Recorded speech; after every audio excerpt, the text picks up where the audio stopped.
Berjumpa lagi dengan Ibu hari ini. Apa kabar kalian semua? Semoga kalian semua sehat dan selalu dalam lindungan Tuhan. Anak-anak, Ibu telah mengirimkan kalian bahan ajar materi yang akan kita pelajari hari ini. Ibu harap kalian semua sudah membuka dan mempelajarinya di rumah ya. Nah anak-anak, sebelum kita memulai pembelajaran kali ini, marilah kita mengawalinya dengan berdoa. Amin. Berdoa selesai. Nah anak-anak, hari ini apakah ada teman kalian yang tidak hadir? Wah hebat, berarti kalian semuanya sudah rajin untuk mengikuti pembelajaran hari ini. Kalau begitu, jangan lupa kalian untuk mengisi daftar hadir pada link Google Form yang Ibu kirimkan melalui WhatsApp Group. Nah anak-anak, untuk menambah semangat kita pada pembelajaran hari ini, Ibu mengajak kita menyanyikan lagu Yel-Yel anak kelas 2. Semua sudah tahu kan? Kalau sudah tahu, ayo kita nyanyikan bersama-sama. 1, 2, 3. Siapa yang kelas 2 tepuk tangan? Siapa yang kelas 2 tepuk tangan? Siapa yang kelas 2? Siapa yang kelas 2? Siapa yang kelas 2 tepuk tangan? Yeay, ayo berikan tepuk tangan semuanya. Nah anak-anak, sudah semangat kan?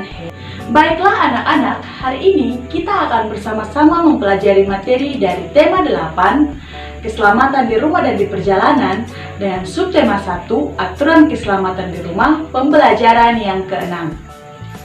Nah anak-anak, tujuan dari kita mempelajari materi hari ini adalah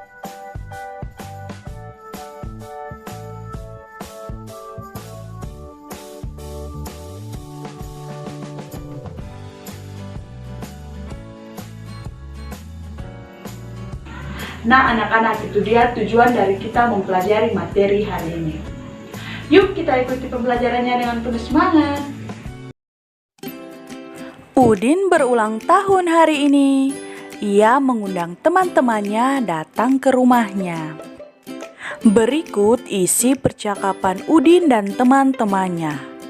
Teman-temannya bernama Lani, Beni, dan Edo. Kalian jangan lupa untuk membaca juga ya. Nah anak-anak, setelah dibaca, kira-kira apa isi percakapan Udin dan teman-temannya? Nah, isi percakapan Udin dan teman-temannya, mereka sedang membicarakan tentang acara ulang tahun Udin. Anak-anak, bacalah kalimatannya di bawah ini. Naik apa tadi ke sini? Siapa saja yang diundang, Udin? Pukul berapa acaranya dimulai? Di mana ibu guru ya? Bagaimana kalau sambil menunggu kita minum saja dulu?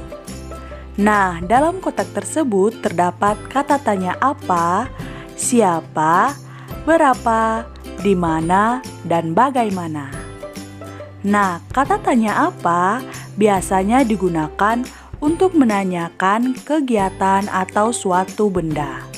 Kata tanya siapa biasanya digunakan untuk menanyakan orang.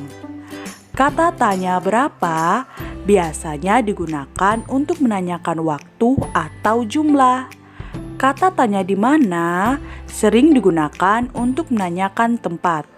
Dan kata tanya bagaimana biasanya digunakan untuk menanyakan cara membuat sesuatu atau menanyakan keadaan. Nah, itu dia fungsi dari masing-masing kata tanya. Anak-anak hebat, sekarang buatlah kalimat tanya berdasarkan gambar berikut. Jangan lupa memakai tanda tanya di akhir kalimat ya. Gambar tersebut terdapat kue bolu yang dikelilingi oleh kata tanya apa, siapa, di mana, kapan, mengapa, dan bagaimana. Di sini, Ibu memiliki beberapa contoh kalimat yang menggunakan kata tanya tersebut. Siapa yang membuat kue bolu itu? Apa saja bahan yang digunakan untuk membuat kue bolu? Mengapa kue bolu itu dihias dengan stroberi? Kapan kue itu dimakan? Bagaimana cara membuat kue bolu itu? Di mana kamu membeli kue bolu itu? Anak-anak ibu di kelas 2 yang hebat-hebat, itu dia tadi penjelasan mengenai contoh-contoh yang telah ibu berikan. Nah, sekarang kalian dapat mengerjakannya berdasarkan contoh-contoh tersebut, atau kalian juga bisa mengerjakannya berdasarkan apa yang ada dalam pikiran kalian masing-masing. Nah, kalian mengerjakannya pada lembar kerja peserta didik yang ibu kirimkan melalui WhatsApp Group. Kalian mengerjakannya dengan penuh semangat ya, dan jangan lupa dikirimkan kembali kepada ibu untuk diberi nilai.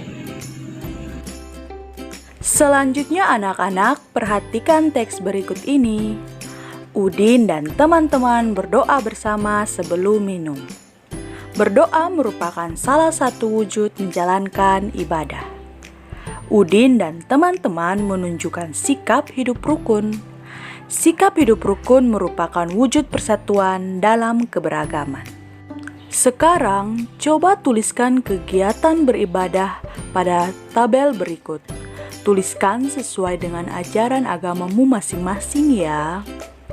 Nah, perhatikan contoh tabel berikut. Menghormati teman yang sedang melakukan sholat. Itu merupakan salah satu contoh kegiatan yang mencerminkan persatuan dalam beribadah. Misalnya contoh anak-anak, untuk ajaran umat agama Islam, ada sholat, ada juga mengaji. Umat agama Kristen dan Katolik seperti berdoa, membaca kitab suci, dan pergi ke gereja. Umat agama Hindu berdoa dan pergi ke pura. Umat agama Buddha misalnya, berdoa, pergi ke wihara, ada juga memberikan santunan kepada pendeta. Dan umat agama Konghucu, misalnya sembahyang atau berdoa, menikmati Imlek dan pergi ke kelenteng. Nah, itu dia contoh kegiatan beribadah umat beragama. Nah, anak-anak, kalian dapat menuliskan kegiatan-kegiatan beribadah sesuai dengan agama kalian masing-masing ya. Kalian mengerjakannya pada lembar kerja peserta didik yang ibu kirimkan melalui WhatsApp Group. Nah, selain mengerjakan tugas tersebut, kalian juga diminta untuk membuat sebuah video.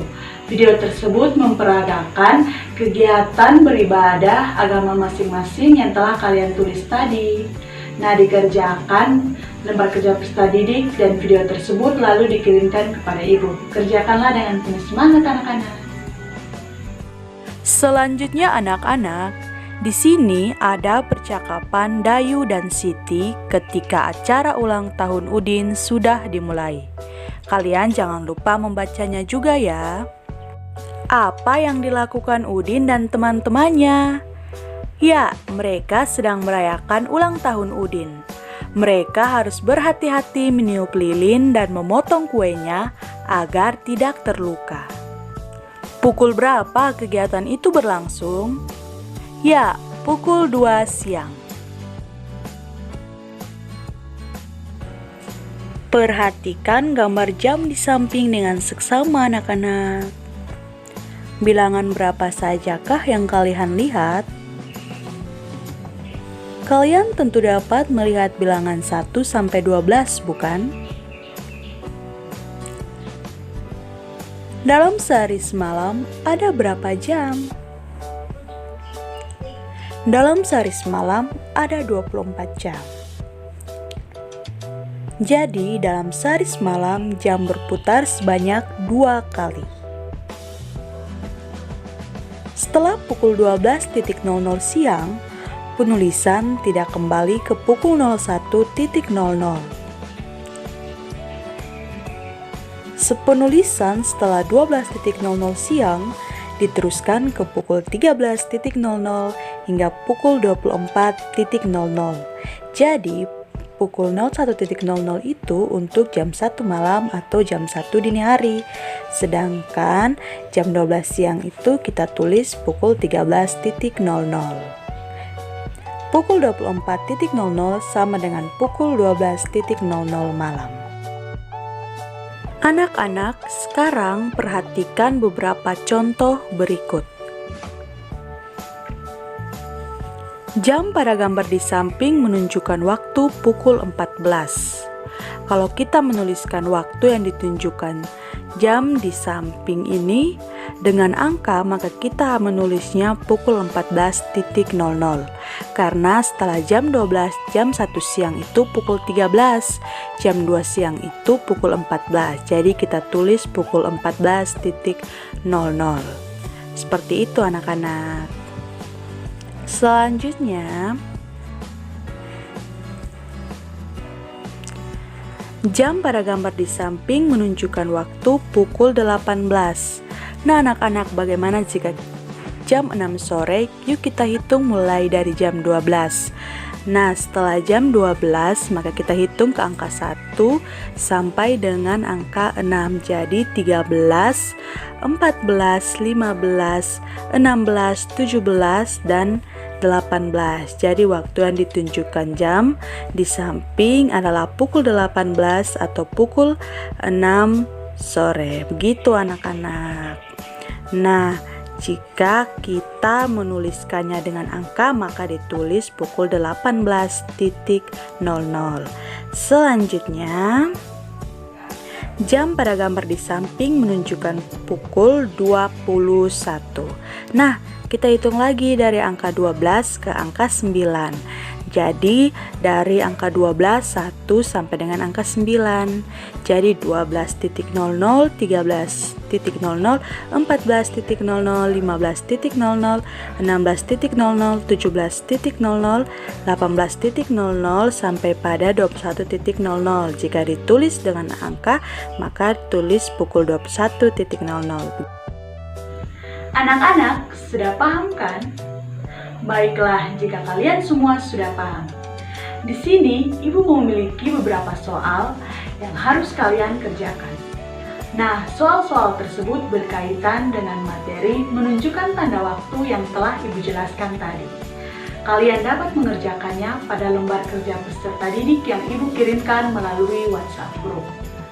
Kerjakanlah dengan penuh semangat dan jangan lupa dikirimkan kembali kepada Ibu untuk diambil nilai.